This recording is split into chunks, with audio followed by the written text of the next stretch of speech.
नेहरू के रास्ते से जो भटक गए थे नरेंद्र मोदी, अब वो दोबारा नेहरू के रास्ते पर जाने की कोशिश कर रहे हैं। अमेरिका सिर्फ और सिर्फ अमेरिकन का है, वो भारत की मदद क्यों करेगा? तो इस बार भारत को जो धोखा मिला है अमेरिका से, ये धोखा बहुत बड़ा धोखा है।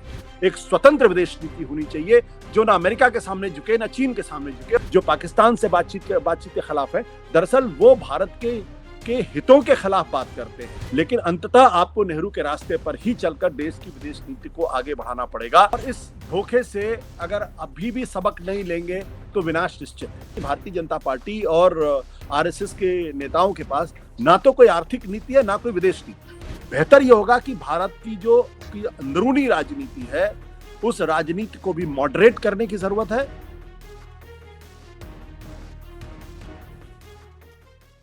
क्या मोदी सरकार की विदेश नीति में अब आने लगा है एक बड़ा मोड़? क्या गजा युद्ध और वैश्विक दबाव ने भारत को मजबूर किया है इजराइल अमेरिका से अलग राह चुनने को, या है कुछ और कारण? आज हम बात करेंगे संयुक्त राष्ट्र में भारत के ताजा वोट की, जिसने फलस्तीन के पक्ष में वोट देकर दो राष्ट्र सिद्धांत को समर्थन दिया, जबकि अमेरिका और इजराइल सहित देशों ने इसका विरोध किया।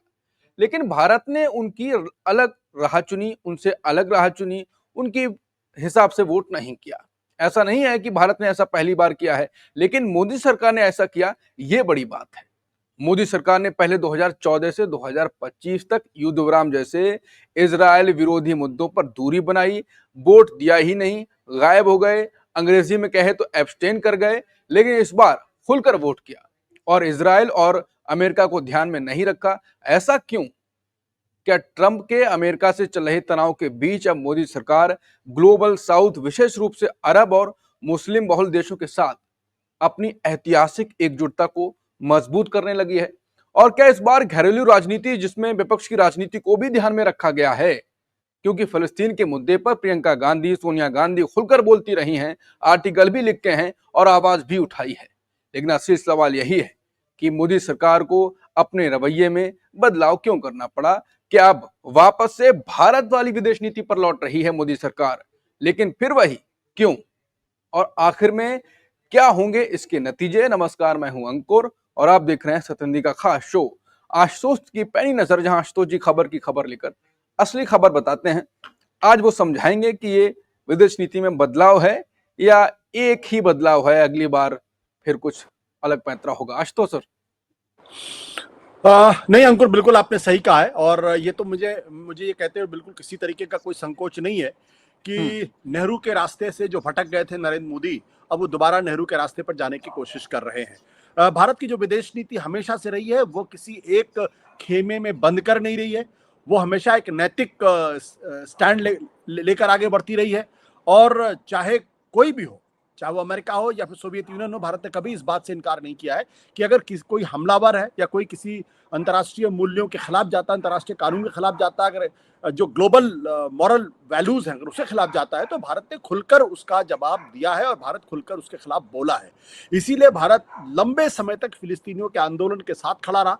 भारत ने लंबे समय तक जो नॉन अलाइन मूवमेंट था उसके साथ खड़े रहे, क्योंकि हमारा मकसद सिर्फ इतना सा था कि हम किसी एक गुट के साथ नहीं है, बल्कि हम जो तीसरी दुनिया के लोग जो आजाद हुए हैं, जो जो जो साम्राज्यवादी ताकतों के शिकंजे से बाहर निकले, हमने उनको एकजुट करने की कोशिश की थी।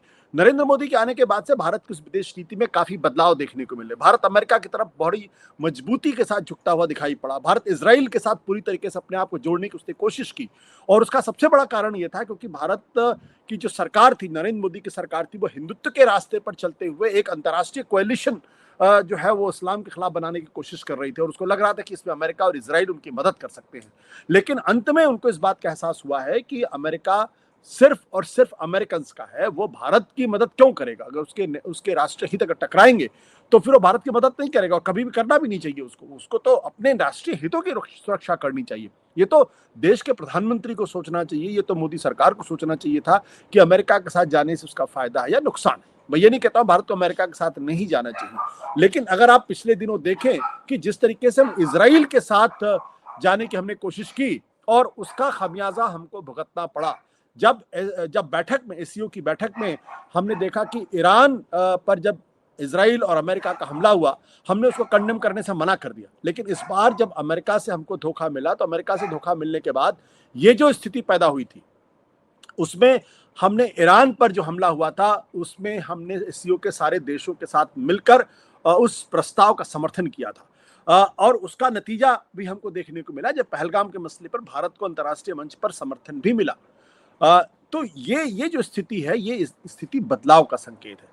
दूसरी बात, हमें कभी भी यह नहीं भूलना चाहिए था कि भारत की एक घोषित फिलिस्तीन नीति रही है। हमने हमेशा ये कहा है कि भारत किसी भी आतंकवाद का समर्थन नहीं करता है, भारत किसी भी तरीके से हिंसा के रास्ते किसी समस्या के समाधान की वकालत नहीं करता है, लेकिन फिलिस्तीनियों के अपने कुछ मौलिक अधिकार हैं, उनको भी अपने एक देश का अधिकार है, उनको भी अपने अपने एक जमीन का अधिकार है और वो उनसे छीना जाना नहीं जाना चाहिए। इसीलिए भारत ने हमेशा टू स्टेट की थियरी की बात की थी कि दोनों, इजराइल स्टेट भी होना चाहिए और जो फिलिस्तीनी स्टेट है दोनों को रहना चाहिए और दोनों को पीसफुल कोएग्जिस्टेंस पर रहना चाहिए। अगर हम वापस उस तरफ लौट रहे हैं तो अच्छी बात है। आपने कहा कि वापस उसी तरफ लौट रहे हैं और ये बात तो सही है कि वापस तो लौट रहे हैं और एक दो बार, लेकिन ऐसा ना हो क्योंकि मोदी सरकार की जो विदेश नीति रही, हम चर्चा ये कर रहे हैं कि वापस से, आपने भी जिक्र किया कि नेहरू की विदेश नीति पर वापस लौटना पड़ रहा है, लेकिन ऐसा कई बार हुआ है कि हाँ, हमें लगा कि वापस से उसी रास्ते पे चलने की शुरुआत हो गई है और अगले ही कदम या अगले ही पल फिर से कदम बदल लिए गए। तो हो सकता है इस बार कर दिया हो ऐसा, और जैसे ही ट्रंप से अभी बातचीत चल रही है और फिर से उसी अमेरिका से और इजराइल के पक्ष में कूदें और फिर से एब्सटेन कर जाएं, ऐसा हो सकता है क्या, या वापस से इसी पर टिके रहेंगे? देखिए, इजराइल के साथ तो भारतीय जनता पार्टी और हिंदुत्ववादी बिल्कुल इजराइल के साथ अपने आप को जोड़ने की कोशिश करते हैं, क्योंकि इजराइल को वो इस्लाम के खिलाफ एक फोर्स के तौर पर देखते हैं और उस फोर्स के साथ जोड़ के वो एक तरीके से कोएलिशन बनाने की कोशिश करते हैं। लेकिन जो इस बार भारत को जो धोखा मिला है अमेरिका से, ये धोखा बहुत बड़ा धोखा है और इसके बाद कम से कम जो भारत की विदेश नीति को चलाने वाले लोग हैं उनको ये बात समझनी चाहिए कि आप अमेरिका पे भरोसा नहीं कर सकते हैं और अमेरिका पे अगर आप भरोसा करेंगे तो भविष्य में भी आपको धोखा मिलता रहेगा। इसलिए आपको अपनी इंडिपेंडेंट, एक स्वतंत्र विदेश नीति होनी चाहिए जो ना अमेरिका के सामने झुके ना चीन के सामने झुके और दोनों के साथ राष्ट्रीय हितों को लेकर अपनी बातचीत को आगे बढ़ाए। इसलिए मुझे लगता नहीं कि इस बार वो कुछ उस तरह की कोशिश करेंगे। मैं हमेशा इस बात को कहता रहा हूं कि भारत को चीन के साथ भी अपने रिश्ते बेहतर करने चाहिए, भारत को अमेरिका के साथ भी अपने रिश्ते बेहतर करने चाहिए और भारत को पाकिस्तान के साथ भी बातचीत करनी चाहिए, क्योंकि अगर पाकिस्तान से आपके रिश्ते सुधरेंगे या उसमें अगर थोड़ी सी भी अगर कमी दिखाई पड़ेगी, थोड़ी बेहतरी अगर दिखाई पड़ेगी, तो उससे भारत पहले से ज्यादा अपने आप को सुरक्षित महसूस करेगा। सुरक्षित इस लिहाज से नहीं, 5 बार हम युद्ध लड़ चुके हैं, जो हमारे देश के अंदर जो आतंकवादी गतिविधियों को जो अंजाम देता है पाकिस्तान, कम से कम उसमें थोड़ी कमी आएगी। इसलिए बातचीत का रास्ता कभी नहीं बंद करना चाहिए। जो लोग बातचीत के रास्ते के खिलाफ हैं, जो पाकिस्तान से बातचीत के खिलाफ है, दरअसल वो भारत के हितों के खिलाफ बात करते हैं।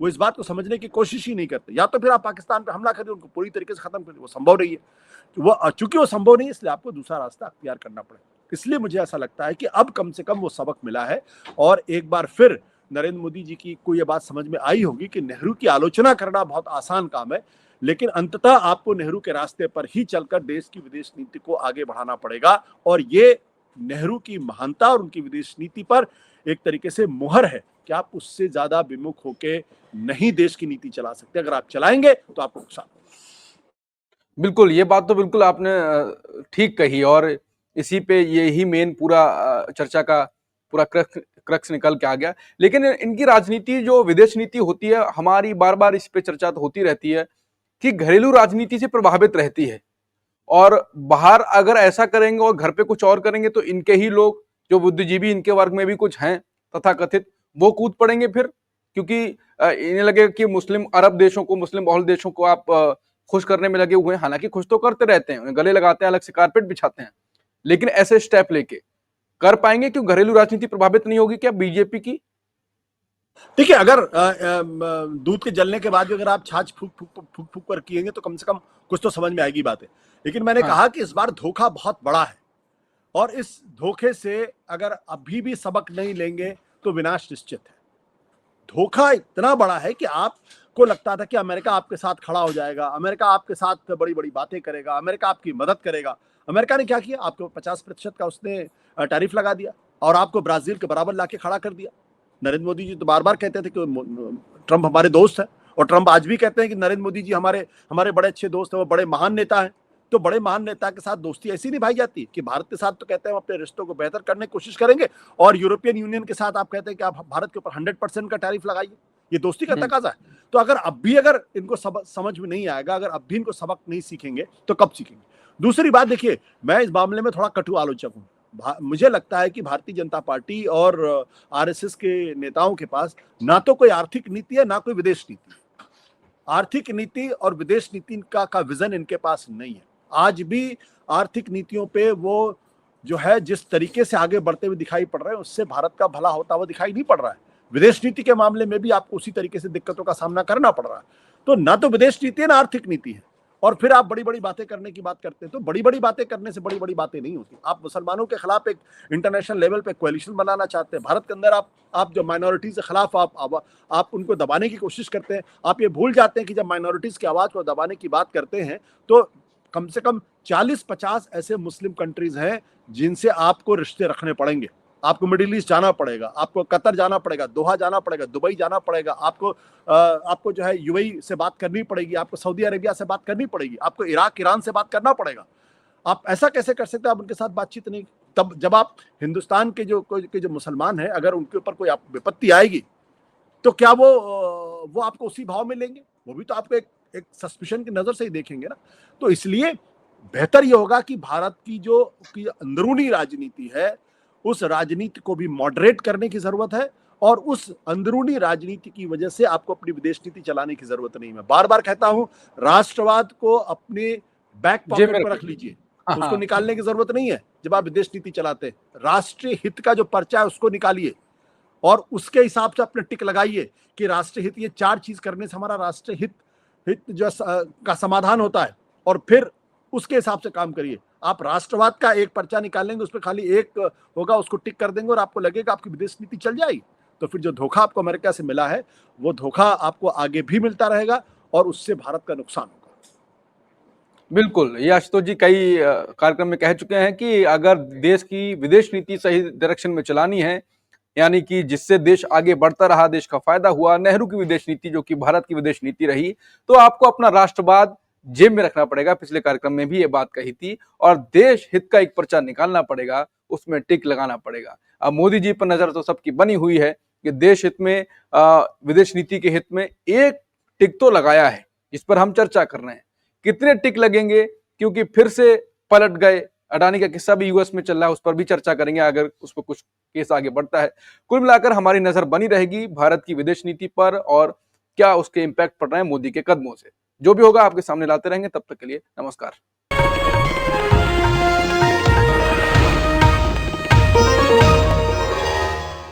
Copyright disclaimer under Section 107 of the Copyright Act 1976. Allowance is made for fair use for purposes such as criticism, comment, news reporting, scholarship, and research. Fair use is a use permitted by copyright statute that might otherwise be infringing.